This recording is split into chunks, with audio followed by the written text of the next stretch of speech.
Nous allons maintenant travailler sur ces 3 paragraphes avant d'ajouter l'icône à ce niveau. Pour cela, je vais tout simplement retourner au niveau de Visual Studio Code. Pour le premier paragraphe, nous allons ajouter un attribut classe que je vais nommer description. Ensuite, pour le paragraphe qui parle de l'auteur, je vais mettre également un attribut classe que je vais nommer auteur. Et enfin, nous allons également mettre un attribut classe que je vais nommer views, c'est-à-dire nombre de vues. Nous allons enregistrer, ensuite aller appliquer du CSS pour chaque classe. Je vais d'abord commencer par la classe description. Je vais juste retourner au niveau de mon code CSS. Et là, en bas, je mettrai ma classe description. La première des choses que je voudrais, ce sera la taille de la police, c'est-à-dire le font size que je mettrai à 16 pixels. Ensuite, font weight, c'est-à-dire l'épaisseur de ma police, je le mettrai à 700. Et ensuite, je vais ajouter un peu de la marge vers le bas. 3 pixels. 3 pixels, c'est un peu beaucoup. Je mettrai 2 pixels. C'est bon. Je pense que 2 pixels, c'est bon. Donc, je vais refaire la même chose pour la classe author. Je vais tout simplement copier la classe author. Je retourne au niveau de mon fichier vidéo preview.css. Je vais sélectionner la classe author. Et nous allons également parler de la taille de la police en utilisant la propriété font size que je mettrai à 14 pixels. Et pour la couleur du texte, je mettrai la couleur hexadécimale, le dièse 60, 60, 60. Je vais enregistrer et je vais ajouter un peu de la marge vers le bas en utilisant margin bottom, 2 pixels également, et nous allons enregistrer. Je vois que 2 pixels c'est un peu trop. Je vais aller à 1 pixel c'est bon. Donc je vais également refaire la même chose pour la dernière classe. Donc je vais sélectionner la classe à l'intérieur de la classe. Je vais également parler de la taille de la police, font size, je le mettrai à 12 pixels. Ensuite, pour pas 12 pixels, mais plutôt à 14 pixels. Pour la couleur, je mettrai également la couleur dièse 60, 60, 60. Ensuite, je vais enregistrer. Quand j'enregistre, j'obtiens le résultat. Donc, nous sommes en train de nous rapprocher petit à petit de notre résultat. Et là, nous allons maintenant placer notre icône more à l'intérieur de cette div. Je vais tout simplement retourner au niveau de mon code HTML. Donc, je vais retrouver div qui a pour classe description container. C'est ce div-là. Je vais retrouver la balise fermante ici. Donc, en bas, je mettrai mon bouton à ce niveau. À l'intérieur de mon bouton, je vais mettre mon image. La source de l'image, ce sera toujours dans le dossier image. Ensuite, le nom de l'image s'appelle more. Et en cas de problème, s'il y a un problème de chargement de l'image, je veux tout simplement afficher du texte more icon. Ensuite, là, je vais créer une classe à l'intérieur de ma balise bouton que je vais nommer more btn. Et nous allons enregistrer également et retourner au niveau de notre CSS. Avant de retourner au niveau de notre CSS, là, je vais mettre tout simplement mon attribut classe qui me permettra de pouvoir réduire la taille de cette icône que vous voyez là. Là, je mettrai more icon. Je vais enregistrer et je vais retourner dans mon fichier CSS. Je descends un peu, ensuite je vais sélectionner la classe more icon. Je vais lui donner une hauteur qui vaut 15. Qu'est-ce que nous allons faire maintenant? Nous allons tout simplement le positionner de manière relative par rapport à cette division qui a pour classe description container. Et pour cela, je vais regarder où j'ai la classe qui s'appelle description container. Elle est là. Donc à ce niveau, je vais d'abord utiliser la propriété position. Ensuite, je vais attribuer la valeur relative. Et en bas, je vais cette fois-ci utiliser ici la position absolue. Et j'enregistre. Et là, nous avons fait une erreur. Ce n'est pas l'icône qu'il faut tout simplement positionner, mais qu'est-ce qu'il faut positionner par rapport à notre div là, mais c'est plutôt le bouton. C'est ce bouton qu'il faut positionner par rapport à cette div qui se trouve là. Donc, à la place de more icon, ça devrait être more btn. Je vais juste descendre. Nous allons sélectionner la classe more-6 btn. Et ensuite, nous allons utiliser la propriété position et lui assigner la valeur absolue. Cette fois-ci, je vais juste enregistrer. Quand j'enregistre, vous voyez, nous avons positionné notre bouton relativement par rapport à la division. Et là, nous allons déplacer notre bouton vers la droite en utilisant la propriété qui s'appelle right. Je vais mettre 0 par exemple et nous allons ajouter la hauteur. Je vais le mettre à 34 pixels et je mettrai la largeur également à 34 pixels et le border radius, je mettrai 34 pixels également et je vais tout simplement enregistrer. Et là, nous allons enlever tout ce qui est bordure en agissant sur la propriété border égale à none. Ensuite, je vais changer la couleur de mon arrière-plan. Je vais utiliser la couleur blanche. Et là, nous allons appliquer une pseudo-classe à cette classe que vous avez là, le more petit n. Notre pseudo-classe que nous allons utiliser, ce sera la classe over. Qu'est-ce que nous voudrions? Nous voudrions que le curseur soit un pointer, mais également nous voudrions que la couleur de l'arrière-plan soit la couleur suivante, RGBA.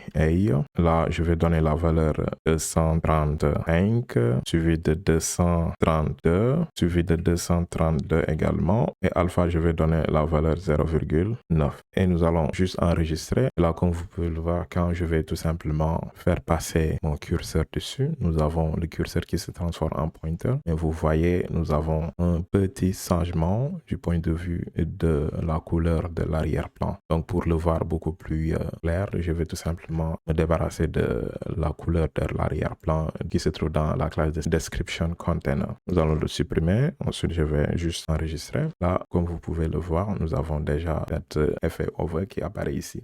Donc là, la manière dont le bouton more est placé ne me convient pas trop. Là, nous allons tout simplement le faire remonter un peu pour que ce soit sur la même ligne que notre paragraphe. Il se trouve un peu en bas. Là, je vais tout simplement agir sur la position top. Je vais dire top égale à moins 5 pixels. Ensuite, je vais enregistrer. Quand j'enregistre, vous voyez, nous avons l'icône qui monte. Je peux aller un peu plus. À la place de moins 5, je peux dire à peu près moins 8. Je vais voir qu'est-ce que ça va donner. Je pense que moins 8, c'est la meilleure. Et je vais pousser un tout petit peu vers la gauche. Autrement dit, je vais le pousser un tout petit peu vers la droite, pas vers la gauche. En utilisant également une valeur négative. Moins 1. Moins 1, c'est pas bon. Je vais à moins 5 pixels pour voir qu'est-ce que ça va donner. Voilà, je pense que moins 5 pixels, parfait. Et nous allons regarder, est-ce que nous pourrions tout simplement réduire la taille de mon image. Je mettrai 10 pixels par exemple. Et là, je vais me débarrasser de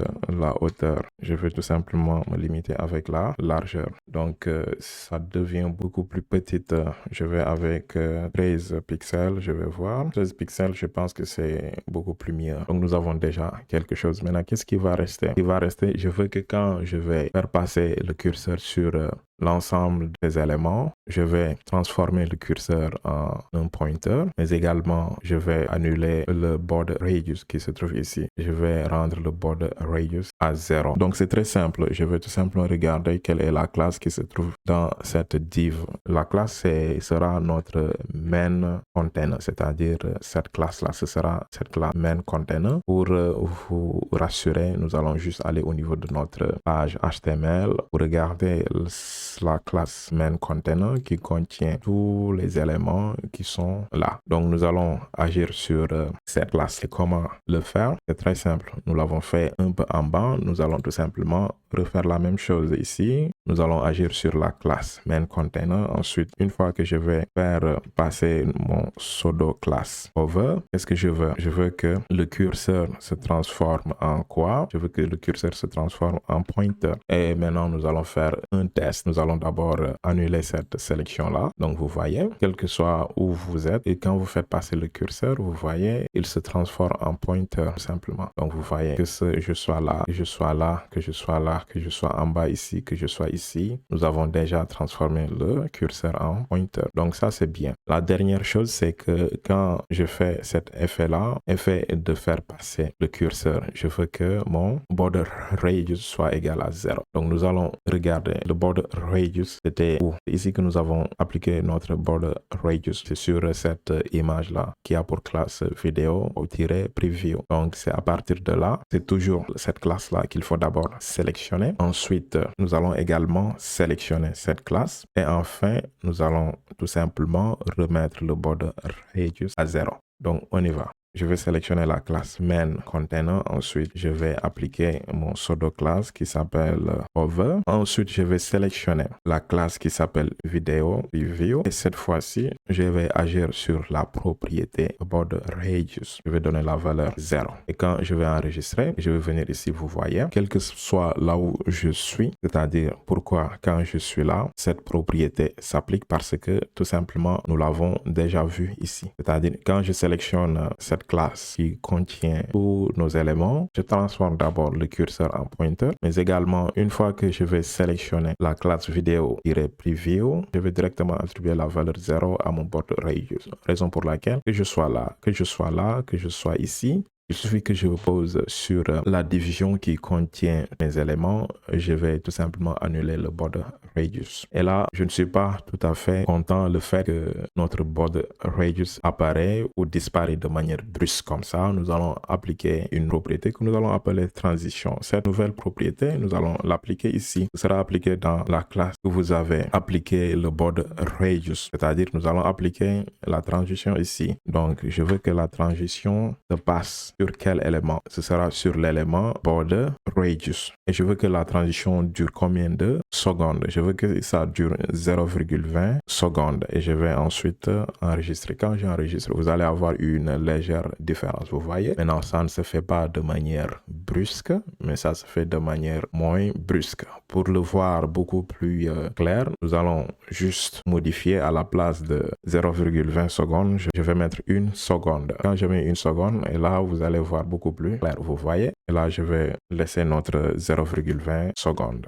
Et je pense que nous avons vu tout ce qu'il faut pour cette section. Et la prochaine section, nous allons voir une nouvelle propriété qui nous permettra de bien gérer, et de pouvoir reproduire ce que nous avons ici sans beaucoup de soucis. Et peut-être une dernière chose, nous allons juste diminuer l'opacité à ce niveau. Et la classe que nous avons associée à cette partie, c'était la classe qui s'appelait duration, si je ne me trompe pas. C'était cette classe-là, duration. Donc, je vais retourner au niveau de mon CSS. Nous avons la classe duration ici.